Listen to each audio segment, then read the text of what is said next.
உங்களுக்கு ஒரு அற்புதம் நடக்க போகிறது. தடைகளை மாற்றி வழிகளை உண்டாக்க ஒரு அற்புதம் நடக்க போகிறது. இந்த மாதத்துல இந்த அற்புதத்தை பார்க்க போறீங்க. விசுவாசிக்கிறீங்களா?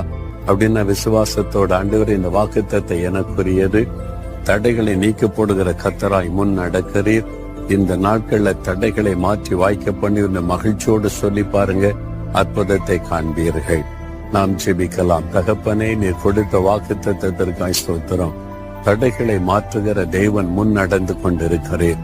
இந்த மகனுக்கு இந்த மகளுக்கு இந்த மாதத்துல எல்லா தடைகளை மாற்றி காரியத்தை வாய்க்க பண்ணணும், வழிகளை திறக்கணும், அற்புதத்தை உடைய பிள்ளைகள் கண்டு மகிழ்ந்து களி கூறணும். நீர் வாக்கு கொடுத்த தேவன், வாக்கு மாறாதவன் சொன்னபடி இயேசுவின் நாமத்தில் தடைகளை மாற்றி காரியத்தை இந்த மாதத்தில் வாய்க்க பண்ணுகிறதற்காக ஸ்தோத்திரம், ஸ்தோத்திரம். இயேசு கிறிஸ்துவின் நாமத்தில் ஜெபிக்கிறோம் பிதா.